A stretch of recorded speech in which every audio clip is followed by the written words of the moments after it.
That's not a comic book. Now that's a comic book. Hi everyone, welcome to another episode of Comic Reviews. I'm working my damnedest to try to get this consistently timed out and everything, have everything ready to go, give people a lot of notice and stuff like that. So hopefully you're appreciating it. I swear I am a professional reviewer of YouTubing status. Anyway, who we got in the comments here tonight? I got Jake Carlson, who's talking about Justice League's first issue by Scott Snyder. Yeah, I didn't pick that up because I try not to read Scott Snyder. I have a history of not liking his stuff. So that's I'm glad that people are liking it overall, I guess. But hey, whatever works. Phil Kelton is here. Hey, Philip. Nice to have you. You didn't miss anything. We just started. And, yeah, I don't have many announcements or anything this week. I always like to give people just a little bit of time to get here, but since I gave so much notice, I feel a little comfortable starting off right away. But before I do start off, I want to remind everybody about the next episode of Comic Book Club, which is another show I do. Everyone say hi to Haley in the background.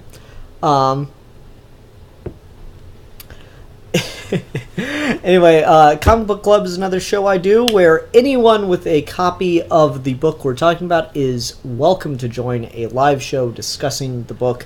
The next episode is going to be on Thor the God Butcher. Yes, Thor the God Butcher, Thor God of Thunder, Volume 1, The God Butcher. The first volume in Jason Aaron's Thor run. That episode will be broadcasting on Saturday, June 23rd at 2 p.m. Eastern Standard Time. So hope to see you there. And yeah, we'll be talking about good old Thor, God of Thunder. So that should be a fun time. All you need is a legal copy of the book, whether you get it at Amazon, Barnes & Noble, local comic shop, your library, Comixology, whatever you got to do. A microphone and headphones and a webcam's preferred, so whatever you got to do, get a hold of it and come discuss it with us. Should be a good time. All right. Let's go ahead and move along and talk about what we'll be talking about tonight, shall we? All right. So this week on Comic Reviews, we've got Batman, Prelude to the Wedding, Nightwing vs. Hush, number 1. Wonder Woman Annual, number 2. Captain America, number 703. Doctor Strange, number 1. Man of Steel, number 2. Bombshells United, number 19. And Batman, number 48. And then we also have tonight, I'll give some brief thoughts on the existence of this DC Nation number 1. Blockbuster first issue, Discover, hold on, what is it? They had like a whole thing. It's a new magazine that DC's putting out to try to get people into more books, and I don't know. It's an interesting idea, I suppose. And then for Trade Talk tonight, we'll be discussing Jirni, Volume 1, Shadows and Dust. So, plenty of stuff to talk about tonight. No more dilly-dallying. We must not dilly, we must not dally. And dilly-dallying, that's right out. Let's go ahead and start off with Batman, Prelude to the Wedding, number 1, Nightwing vs. Hush. Okay, so first, total nitpick, kind of annoying thing, and I understand why they're doing it, but I'm still gonna, I reserve the right to complain about it. I hate the structure of this title, because last week we got Batman, Prelude to the Wedding, Damian vs. Ra's al Ghul, number 1. And so now the characters versing each other is part of the title, so every Prelude to the Wedding issue, even though they directly lead into each other, every Prelude to the Wedding is a standalone issue, and that's just annoying as hell. It should be Batman Prelude to the Wedding is the miniseries, and the subtitle is the, you know what I mean. This should be number 2, and it's not, and I find that annoying. So I was originally not planning to pick this series up at all. I had very little interest in it, but I'm a big Damian Wayne fan, and he was in the first issue, and I was like, alright, I'll give this a shot. And I loved that issue. It was fantastic. I read it last week, talked about it last week if you want to hear my thoughts on that. This one's not as good. I don't want to get anyone like bad impressions. It's not a bad issue or anything. It's just nowhere near as good as that first issue. But that being said, I just think Hush is a bad character, and that he's really, really hard to write well or to have any idea what to do with. And so, yeah, Hush just kind of gets lost in the shuffle, and no one really knows what to do with him. So, let's talk about the good first. Superman and Nightwing are taking Batman on a night out in the town to celebrate his bachelor party. That's adorable, and I love it. And of course, they go to Batman's favorite restaurant, Batburger, where they can all wear costumes and totally fit in, and no one will be any the wiser. Genius. So that opening is just fantastic. I just wish the rest of the book was it. Like, the second Hush shows up, this story goes just straight down. And not like, again, it's not bad. It is just so much less interesting the second Hush shows up. And that's certainly disappointing. So, like, the thing I do like that's done here is they kind of acknowledge what's going on as far as the public sphere's understanding of the Batman-Catwoman marriage. And Nightwing breaks it down. Batman and Catwoman are getting married, but Bruce Wayne and Selina Kyle aren't. Not publicly, anyway. It makes sense. There are just too many secret identity questions raised by a billionaire businessman marrying someone with Selina's rap sheet. But Superman and I aren't going to let that salacious drama stop us. Right? You are, Nightwing. Not when it is our sacred duty as groomsmen to throw Batman a bachelor party. That's adorable, but that's an interesting little bit of canon for what's going on with this whole marriage thing. Because I've wondered about that, because in King's Run, Selina Kyle was set up as a, how to put this, as like a super criminal. Like, she was accused of murdering like 200 some odd people, and she pled guilty to that murder, or that charge. So, yeah, what exactly was the public reaction to Bruce Wayne getting married to that person going to be? And especially if Batman and Catwoman started hanging out, since it's then publicly known that Selina Kyle is Catwoman. What was going to be the reaction to that? And to have it kind of come down to, that's why Batman and Catwoman are getting married, but not Bruce Wayne and Selina Kyle. Okay. You know, it's a bit of a stretch. I don't know how much sense it really makes if you think about it too much, but for what it's worth, I like it. Also, this is just where it gets to be a little much. Wayne Tower looks too much like Batman's cowl, with the bat ears. You only see it in one panel, but still. It's too much. It's itty-bitty too much. Akuma Ranger says, I'm sorry, why is the Batman-Catwoman engagement public knowledge? It's not really. It's becoming public knowledge, and that's kind of the drama unfolding leading up to the Joker and stuff, but this is more just to worry about, like, as far as I can tell, because they treat it like it's a secret to everyone outside of the superhero community. But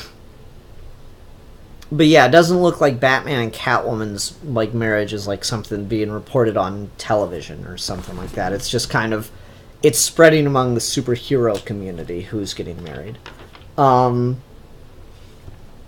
Regardless of that.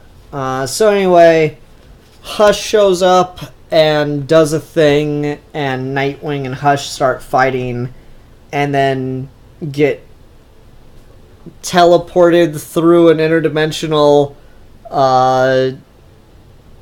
doorway to an area between dimensions, and it's just immediately you're like, oh, really?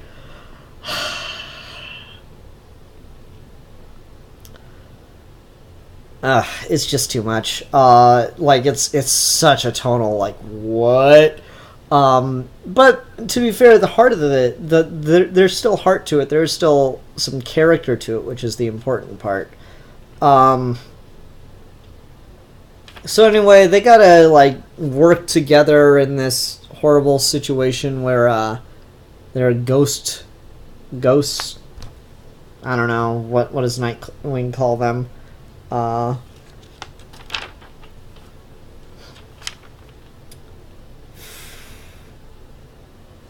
don't know. It's weird.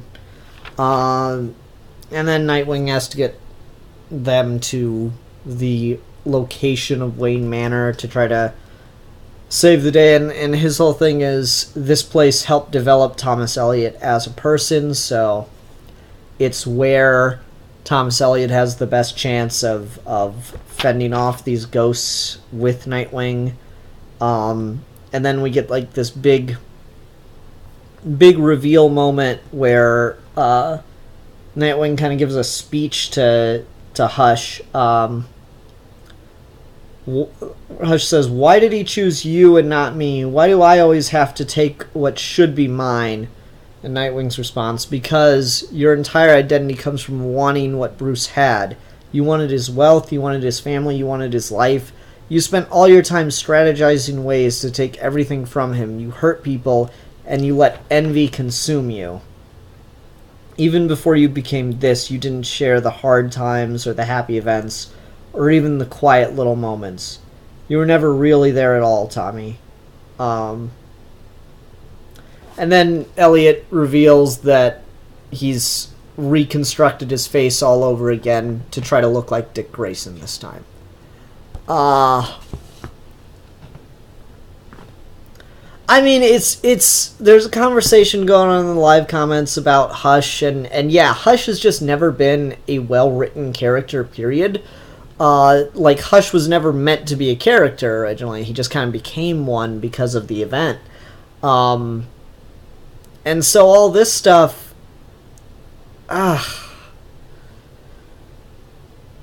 it's like it's writers really, really trying to find a voice for this character that just doesn't have enough to him. Jake Carlson's talking about Heart of Hush. Heart of Hush is a good story, but Hush is not a good character, if that makes any sense. So this again, it feels like they're really, really trying to put some kind of character onto Thomas Elliot by having him just wanting to be Bruce's friend, wanting... he is a man of desire, of want, and that's kind of consumed him, and that's kind of what Seeley's trying to do here, you know, comic booking it up, going all crazy with that. It was fine, it's just not sticking with me because I don't care about Hush. I just don't give a damn about Hush, and I can't get invested in this.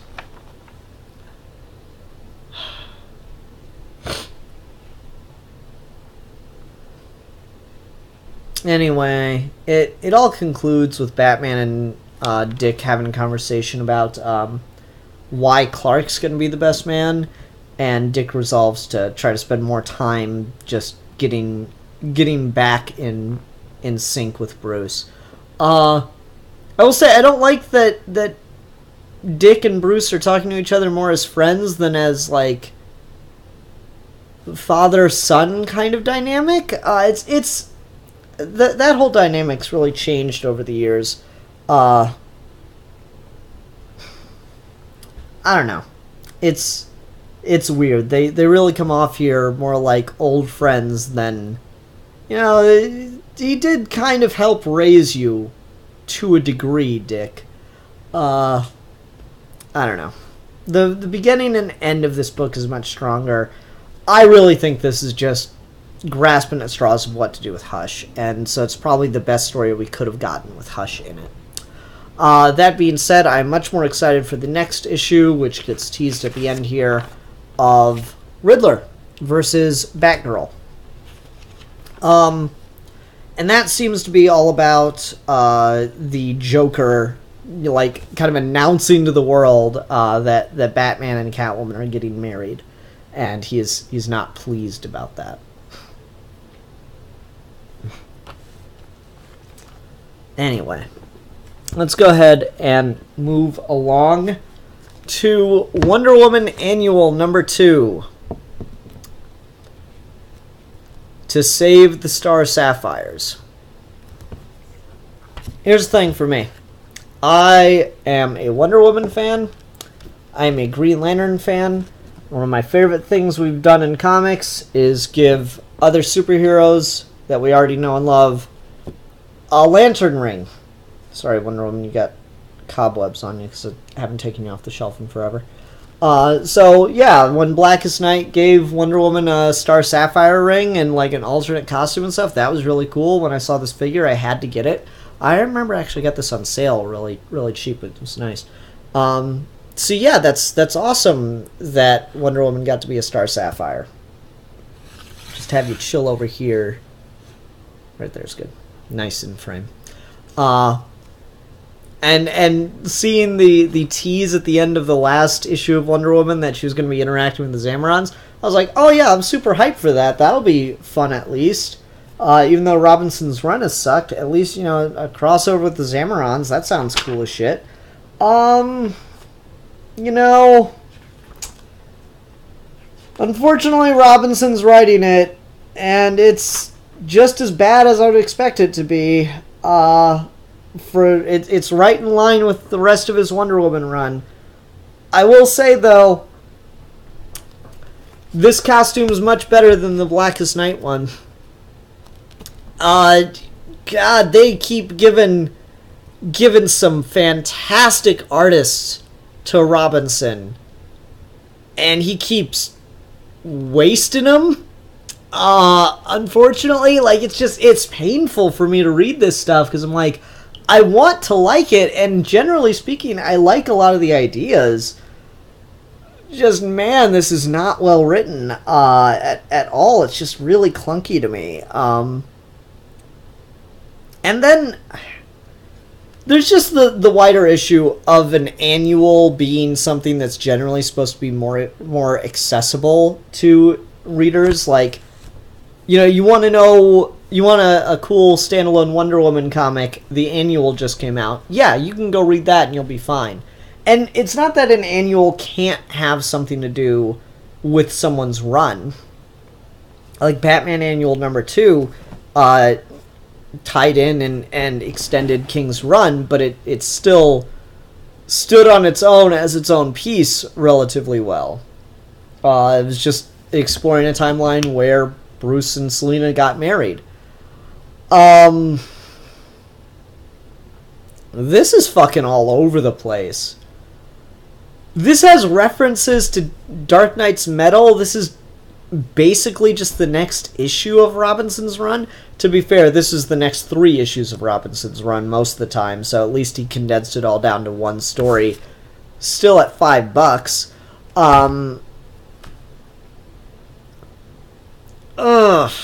It's killing me to read Wonder Woman like this. Like, it all... So the basic plot of this is Wonder Woman was about to face the Dark Gods, at the end of the last regular issue, when two Zamaron showed up and said, Wonder Woman, we need your help, and teleported her the fuck away. And now she's got to help them fight one of the dark gods on Zamaron.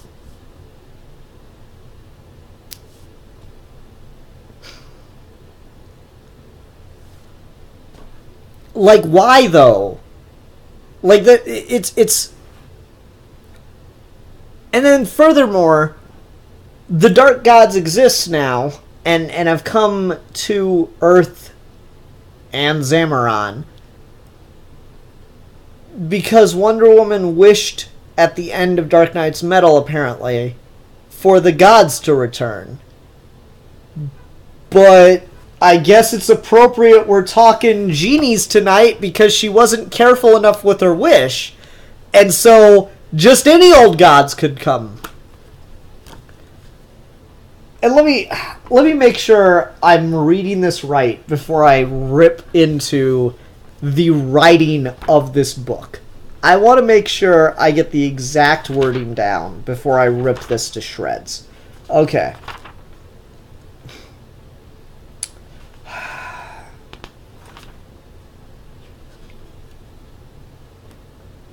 Alright, hold on. Where's it at?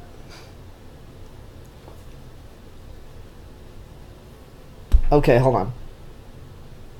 Okay, alright. I want to read this dialogue because this is just the definition of vaguely badly worded dialogue. Alright, you remember that, don't you? You wished for the gods' return. Well, here we are. Here I am. Like a dream, yes. But yes, of course. But I meant the Greek pantheon, not... You wished for gods. Gods, that's all you said. As for it being like a dream, blah, blah, blah, blah, blah. She wished for the gods to return.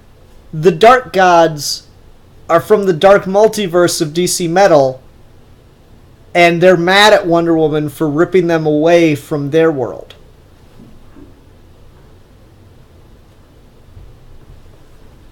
Mr. Robinson, I have a question, sir. How the fuck are the dark gods returning if they've never been here? If Wonder Woman wished for the gods to return, shouldn't gods that once existed on Earth be returning?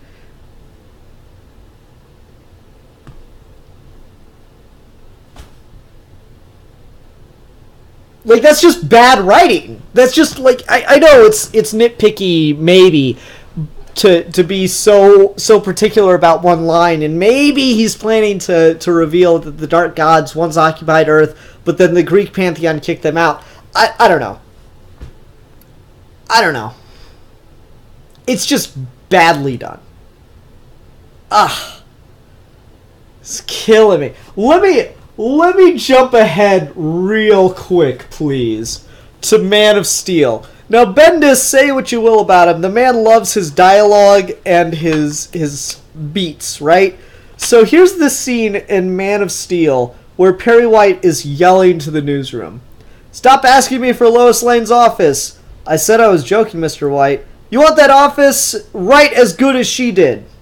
As good or as well? Should I get a dictionary? Or Lane would have known because she was a real writer. Back to work. Wording matters. Here's a point that I've been making a lot recently because it's a really, really fine distinction. James Robinson is not doing the art on the comic. When you look at the physical art that is, the physical work that is put in, like artists, like just follow comics artists on Twitter and listen to them talk about the things they do. Like, one guy wears a brace to keep his hand from forming into a claw when he sleeps at night, so it keeps his hand like this. The physical work that is put into art, that is fucking gorgeous in this book, by the way, demands, requires careful, intentional, thought out, smart, plotting, dialogue, direction. Okay? That is your job as the writer. Everything you do has to be just as meticulous as the detail put into the physical work on the page. because your fucking job is to sit there and type up a script. And yeah, carpal tunnel's a thing, but you know what? There are ways around that. And it's infuriating when you find something that is so tiny and it throws the whole fucking book out of whack like that. That is the definition of lazy writing right there. And it infuriates me because I love Wonder Woman. I love the idea of doing more stuff with the DC heroes wearing power rings and stuff. That's great. Man, how do you fuck that up? It's just not good. And I'm making a bigger deal out of this. I'm making it sound worse than I think it probably is. Most people will read this and go, oh, yeah, it was okay. But this is me getting to my wit's end with Robinson on this book, because I think you can tell that he's there for the paycheck. And it's just disappointing, is what it comes down to. I can see the lack of effort. You know when, like, you're at work and there's someone and you're both doing, like, the same job and you're, like, actually getting into it, trying to get as much done as you can, and you look over and there's someone fucking sitting there, like, you know, just doing the slowest possible version of the job, and you get mad because you're like, you know, we're making the same amount of money, like, we're dealing with, like, you can tell when someone's not putting in the effort, and it just gets under your skin, and I really feel like that's what's going on here, because that's just not good, and it's just that, and maybe this isn't his fault. Maybe. That's a hard maybe, but maybe it's not his fault. The paneling in this is really, really bad. The panel layout, as far as controlling your eye across the page, is really badly done. Here's a 2-page spread. Look at the gutters. Look at where the gutters are placed. Everything about that tells you read full across the page, down, full across both pages, down, full across both pages, down, full across both pages, turn. That's how this is formatted for your eye to follow. The page break means to break the panel reading.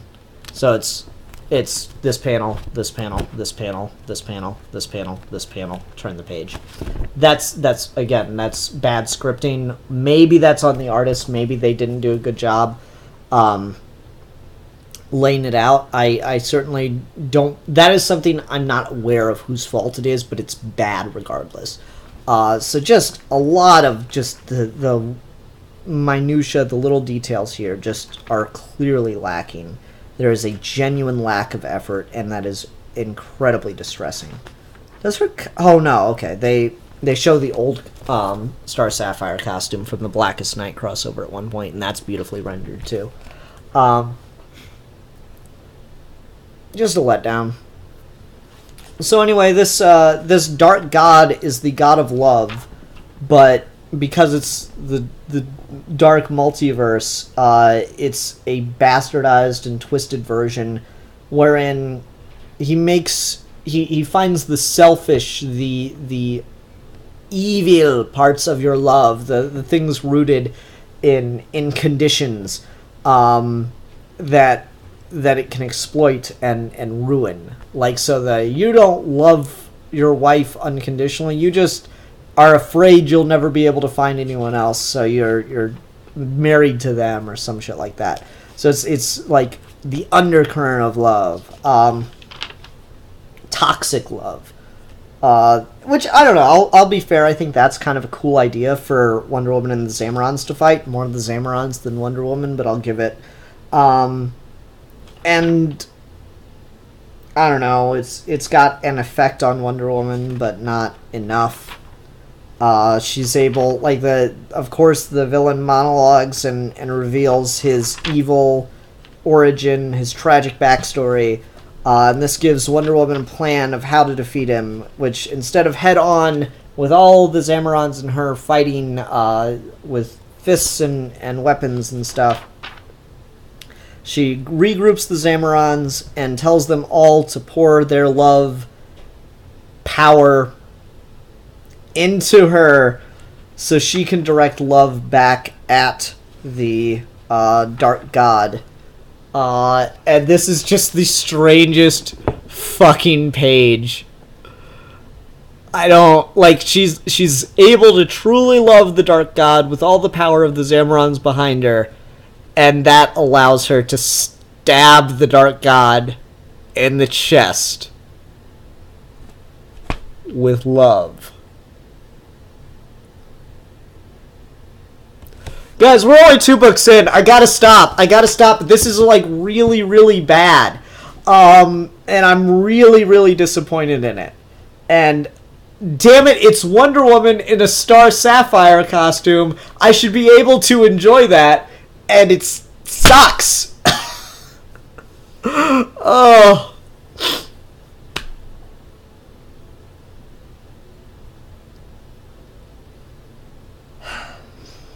I'm moving on. I have more to say about it, but I'm moving the fuck on.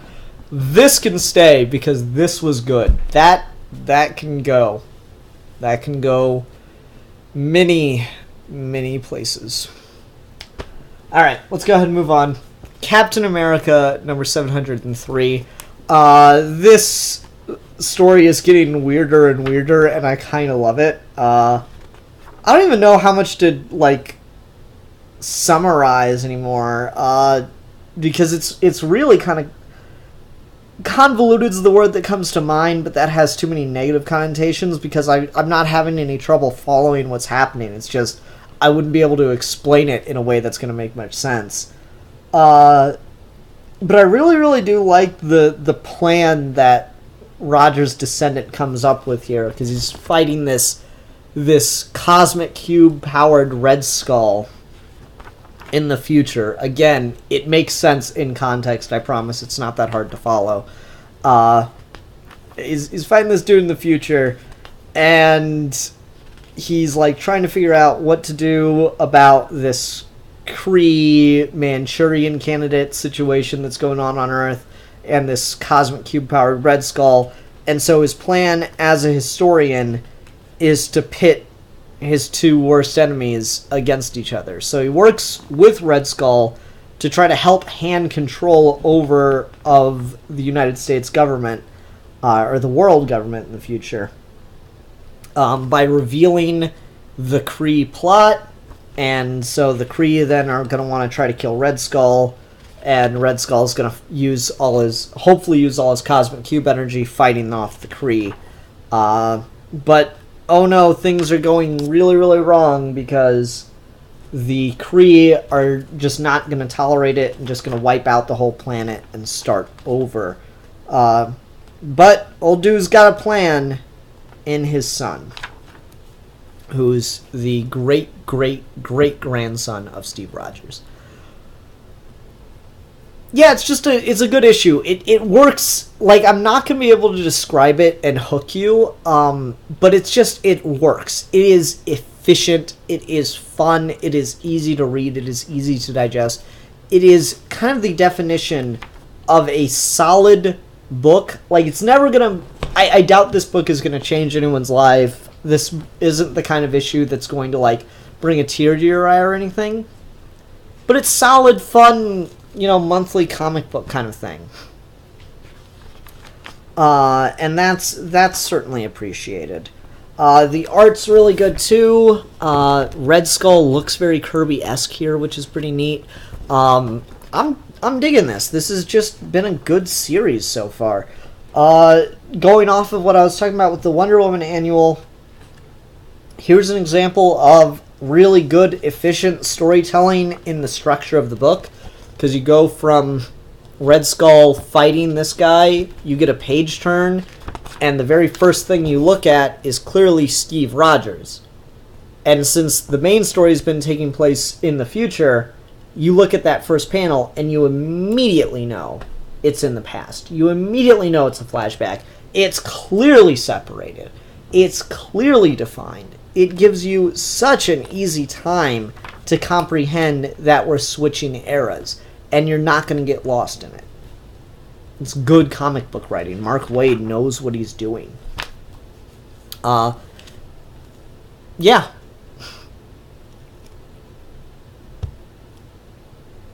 Anyway, solid issue.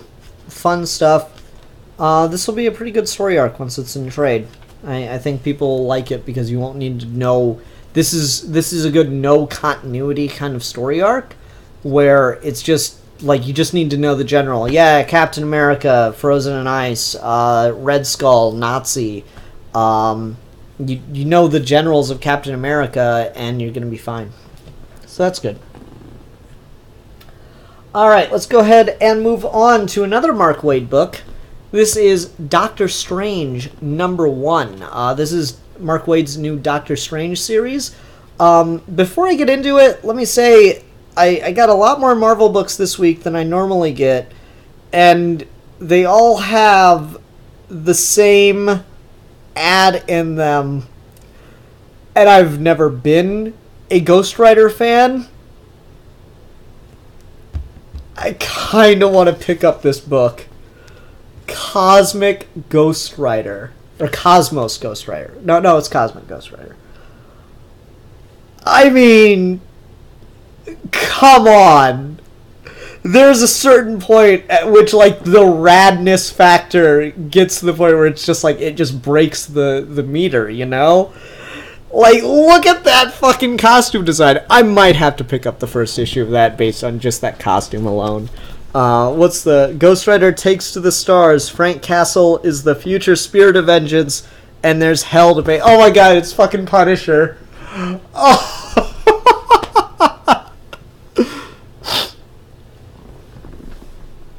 Oh, man. Yeah, I'm gonna have to pick that up. Anyway, back to Doctor Strange #1. Okay, so Mark Waid has a new run on Doctor Strange, and someone explained just the really general premise to me on an episode of Comic Reviews, I believe, a couple weeks back, and so I immediately knew, okay, yeah, I got to do that. That's the perfect kind of blend of weirdness that's right up my alley. And the cover does a great job of exemplifying that. So you've got Doctor Strange, but you'll notice he's got a bubble around his head that has a very, like, classic, 1950s, 1960s sci-fi bubble helmet space story kind of feel to it. But it's still being cast with, the magic sigils and stuff. And then you got this alien chick behind him, and you got a rocket ship, and yeah. So the premise is Doctor Strange goes looking for space wizards.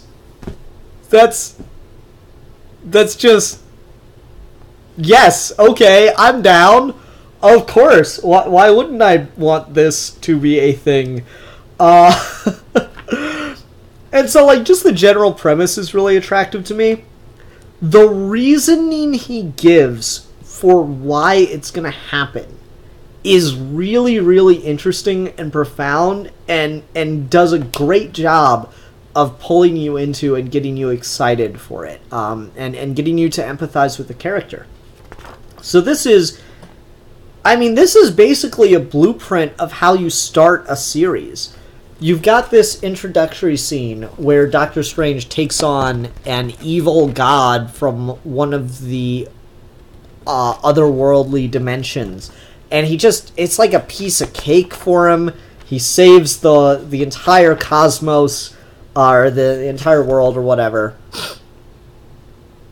And it's just like a cinch. He just does it, and he's like so proud of himself. He's like, and so I'd like to see Iron Man do that. Haha, hear me, gods and devils everywhere. Is that the best you've got? This is my home, my world, my dimension. It is under my protection. I am magic incarnate. I am the Sorcerer Supreme. And so Stephen Strange, even though he went through the accident that made him lose the ability to use his hands for surgery, has never quite lost that getting the fuck full of himself thing. It's still there. He was humbled, but he's not humble. Is kind of the premise that Mark Waid's writing here. So Stephen Strange is the kind of guy who... I remember hearing this quote about Alan Moore, and I very much agree with it. But I at the same time, I don't like Alan Moore as a person, so I never want to talk him up too much, but I'll share this. So someone once said that what you have to understand about Alan Moore is that he's a genius, and whatever field he decided to go into, he was going to be amazing at, and he just happened to decide to go into comics. I think you can say very much the same thing for Stephen Strange, and at least the way Waid's writing him. Stephen Strange is a genius, like not, oh, his IQ is so high. He is a genius in that he is a revolutionary. He is completely changing the way that things are done. He is excelling in the field. So Stephen Strange is just a natural genius at anything he sets his mind to. He is going to excel and be great at no matter what. He just happened to choose medicine. And then when that went wrong for him, he happened to stumble into sorcery. And so he was great at both. And he's clearly here. He's great at sorcery, and he's getting full of himself on it. And then Waid crushes it for him. And he does this in a really, really good way with this little, running narration thing that's, it's so tragic. Where it talks about how one day he woke up blind in one eye. But not I can't see blind to the magical world, blind to magic. He's unable to perceive magic in one eye. 2 days later, it happens in the other eye. All of that in 4 panels. Mark Waid's really good at this. And I shouldn't give all the credit to Waid, though. That's clearly some very powerful scripting work. Jesus Saiz does the art here, and he's doing a really great job conveying this. I love the way he removes the blue from Strange's eyes to signify that he's lost the ability to see magic. That's really cool. And so so everything about the magical world is now completely alien to Strange. He can't read the old tomes. He can't use spells. He can't use magical items. They're just everyday. His magic wand is just as good as mine is to me now. Give me $1 billion! Damn. Maybe something less material.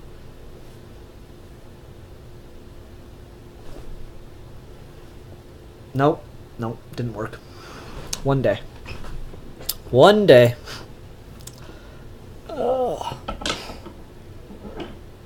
Shit. I wasn't specific. I always talk about you gotta be specific with your wishes. If that were a genie wish, I've been give me $1 billion. And he could give me $1 billion from 1864 that are now completely worthless and out of print. Or he could have given me $1 billion counterfeit dollars. Fuck! You gotta think these things through more, guys. Anyway. So he's removed everything. Now Stephen Strange, in magic, is just as useless as he was at surgery post his accident. It's really good. It's really, really clever. I really like that premise and that direction. And then the art does such a good job of conveying it. How he's just feeling more isolated and he's falling into a depression. That's really, really good stuff. I'm very excited for this. It's really pulling you in and walking you along with the character. So then Strange decides to follow the one path he feels he has left and to consult Tony Stark, because he's tried consulting all the other magicians he knows, and they can't do anything to help him. So he goes to Tony Stark, and Tony approaches it like a scientist. He says, anything... It's it sounds to me like burnout. I didn't carry any resentment about my responsibility. Not emotional. I mean literal burnout. I see this as an engineering problem. You see everything as an engineering problem. I wanted guidance. I'm not asking you to fix this. Anything can be fixed, even. As Iron Man, my armor has to be recharged. You said Earth's magic has faded before. What did you do then? It never wholly disappeared, it just needed an infusion. I'd visit other dimensions, other planes of existence, and bring back new artifacts or exotic mana. But even if I could do that now, a fully mortal body would never survive the journey. Why do you have to break dimensional barriers? I'm sorry? Earth is out of juice for you. Well, Earth is a dust mote, Stephen. There's a whole cosmos out there full of other planets, other galaxies, other talismans, other exotic relics. Wouldn't you imagine? There must be other sorcerers supreme out there, each guarding its own territories. Go knock on their doors, see what they have to volunteer. I love that premise. It's like, you're out of magic on Earth. There are other planets. And what I really like about this premise for this story and where it's going to go, is because we tend to think of genre fiction as it's science fiction or it's fantasy. We put them in the same section in the bookstores, but we rarely have good crossover where there's like magical dragons and hobbits and shit running around with fucking laser guns. And it's like Game of Thrones is a good example of this, wherein you've got a series that's got the tropes of the magical world. It's got magic spells, and it's got dragons and mythical creatures and whatnot. But, like, why does that world have to always be locked in the Middle Ages? And in relatively the Middle Ages of what we think of.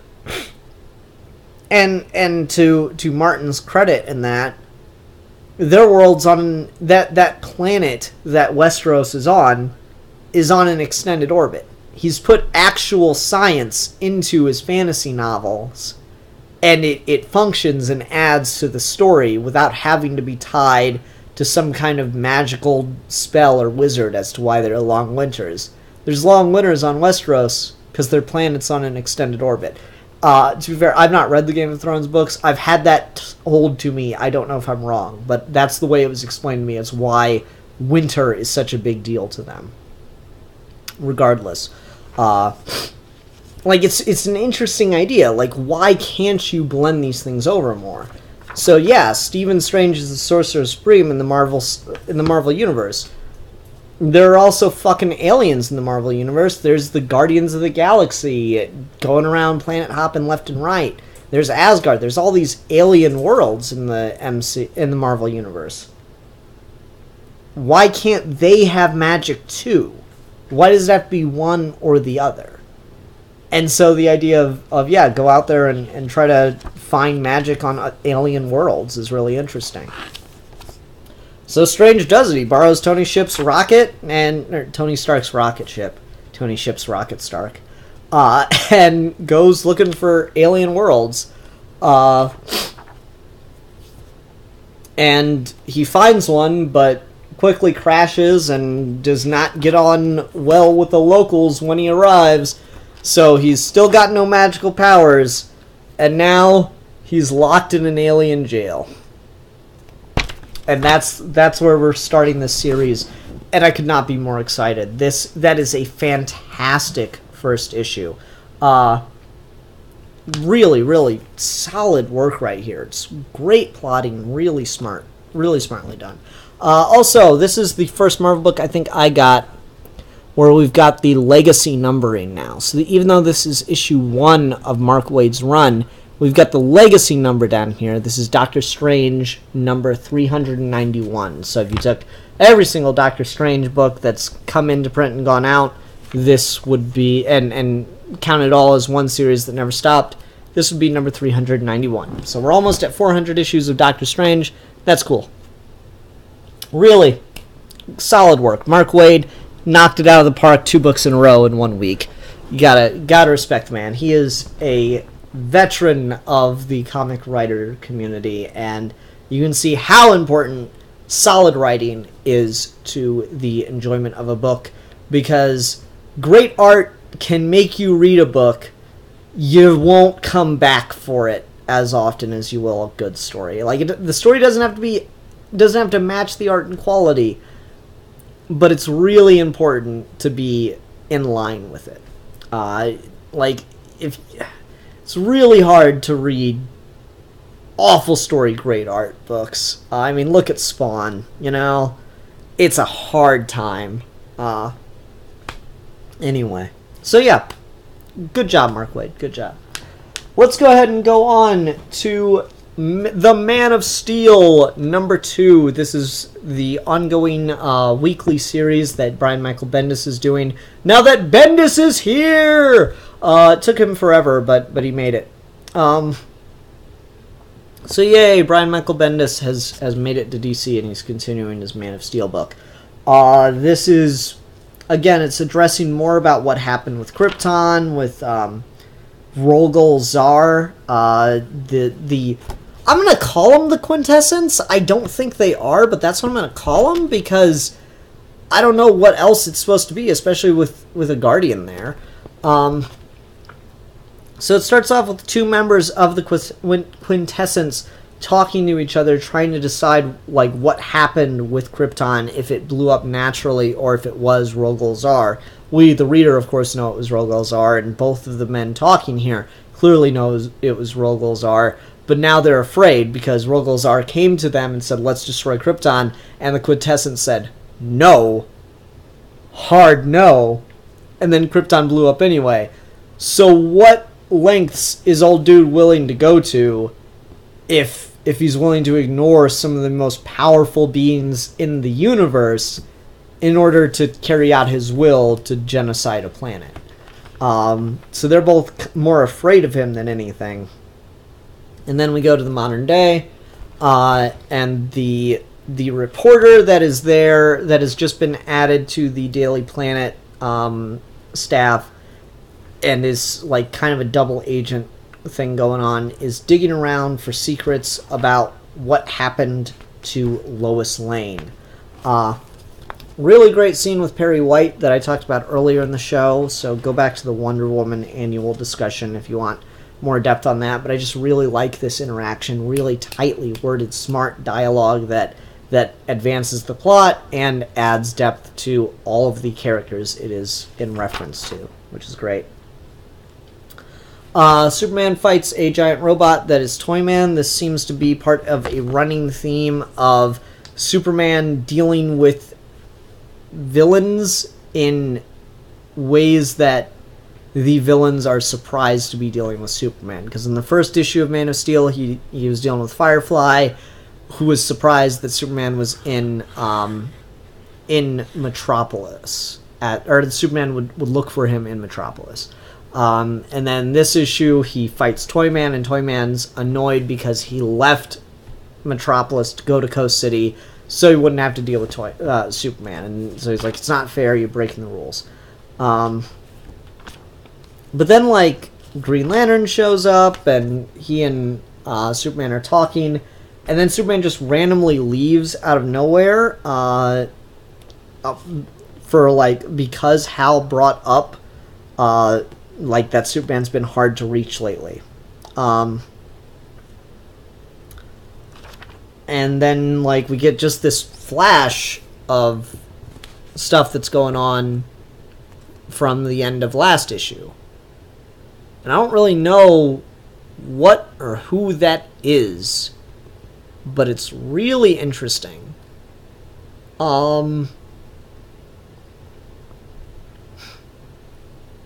That's got me wondering what's going on.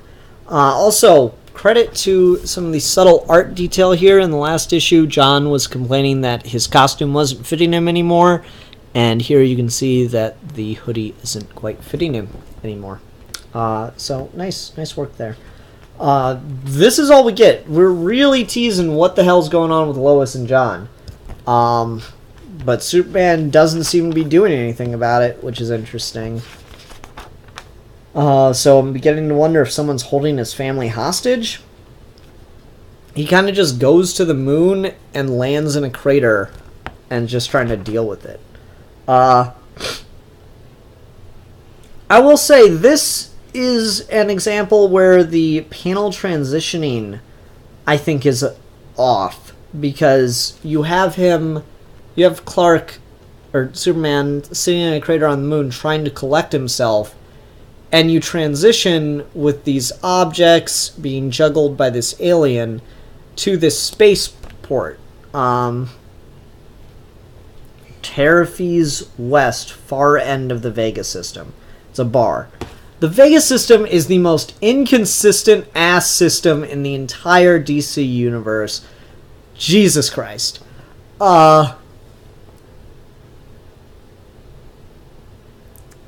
Anyway.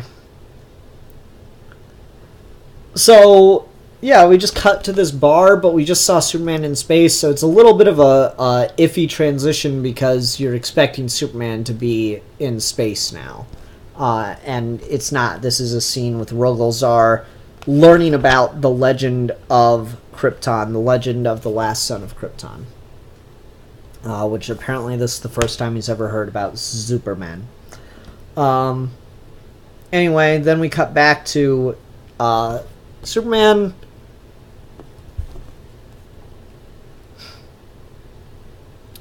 Then we cut back to Superman flying around thinking about how rude he was to Hal and how he's got to apologize for that. But then he comes across another arson and has to save the day. And then he tries to go to Perry to turn in stories about the arson and the thing that happened in Coast City. And Perry confides in Clark that it looks like the Daily Planet has just been bought by someone else, and he doesn't even know who yet. And so he's got to work to prove that the planet is going to be worth keeping around. And he's upset about that. Then, who is it? Trish? I don't know this character's name. Another reporter works at the Daily Planet named Trish. Comes in and says, well, if we want to improve sales and revenue and whatnot, we're sitting on a huge story with the fact that Lois Lane, no one's heard from her. No one knows what's going on with Lois Lane right now. And we have an exclusive on the story since Clark Kent's still working at the Daily Planet. We should do something with that.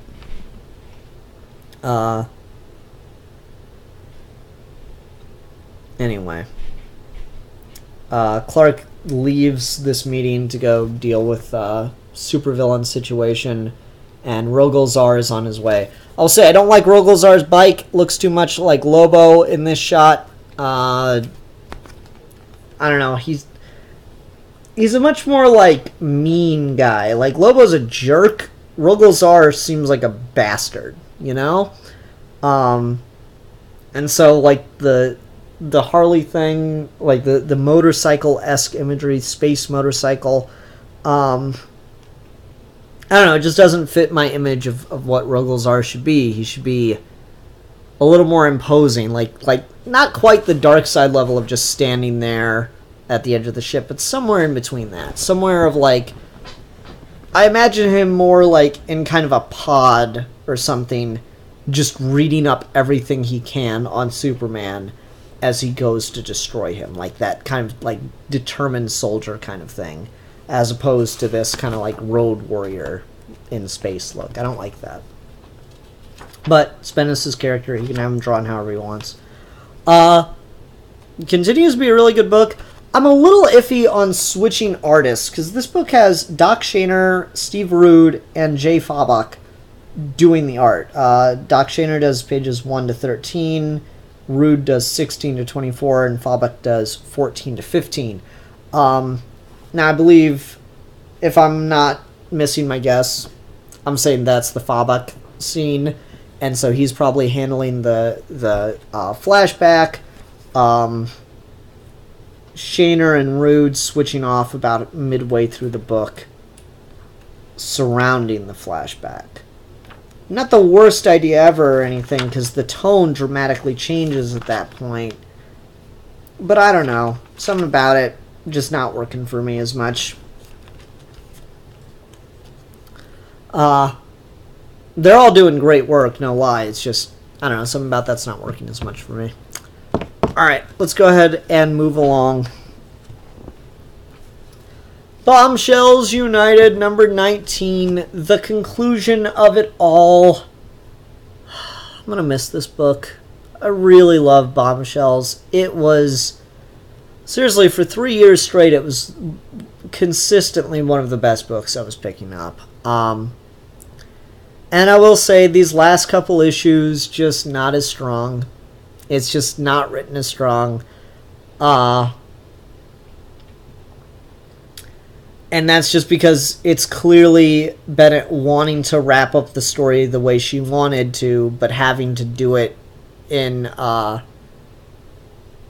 just a few issues, as opposed to, like, she clearly had at least another 15 issues planned, I think, because she clearly wanted to do stuff with the Green Lantern, Jessica Cruz, and Carol Ferris. She wanted to do more stuff with the Wonder Girls. She wanted to do a lot of things, and very clearly had to cut a lot of corners. She clearly wanted to do some stuff with Katana and Orphan, Cassandra Cain and Orphan. And it's clearly just having to rush through a lot of stuff. And that's unfortunate. That's all it is. It's just unfortunate that she had to conclude her stuff in that plus another issue. Because it's good, it still reads great. Wonder Woman gives a great speech. Margaret Bennett loves her speeches. We get a bunch of lesbian kissing. That's awesome. Love me some lesbian kissing. Really great feeling getting to see Kate and Maggie Sawyer meet back up and embrace, classic kind of look there. Really, really great stuff. So really, the first half of this book is just perfect. It's a great send-up and conclusion, rushed as it is. It is a great way to conclude the story, and it would have only been better if we had more issues, but as is, it's clearly kind of scrunched down and condensed as much as possible. Then the majority of the issue after that is cut to 15 years later, and we have a young man named Bruce Wayne who idolized the Bombshells growing up, because in the very first issue of DC Comics Bombshells, Kate Kane stopped the Wayne murders from occurring. So Bruce Wayne, as a young child, grew up idolizing Kate Kane and followed the career of the Bombshells throughout the war. And now it's 15 years later, and he's worried that the peace that they brought in isn't going to hold anymore, so he wants to talk to Selina Kyle, Selena Delgado, sorry that she's got a different name in this continuity, Catwoman, about what he can do, where the Bombshells are, if there's a way to restore hope and stuff. And so we get like a nice little epilogue where Selena walks us through what happened to each of the Bombshells and what's going on with all of them. And it's really, really cool stuff. It's really fun to just hear all the where these stories went and stuff, and I really like that. Because it's unlikely this series is going to get another revival, so it's a really proper send-off that gives you a conclusion. And then, so Bruce says, "What I came to ask you, Selena, is what can I do? The world feels so close again to the tipping point." And Selena says, "I meant this for her, for Kate's daughter and the girl in purple, for the little Flash, for Tamara, Tiffany Fox, and all the Batgirls and Wonder Girls yet to be born, so that when they're ready, you're there to help train them. You are not our future, Bruce Wayne. They are. But to hold back the tide until their day dawns, to use all your power and privilege and your strength to ready the way for them, I will train you. You weren't raised in trauma and darkness. In this world, you were raised on hope and love and inspiration. And to this, Bruce, I'd ask a question. What would you say to becoming the first new superhero of the space age?" So this continuity's Bruce Wayne grew up idolizing the Bombshells and wants to become a superhero not because his parents were murdered, but because they were saved.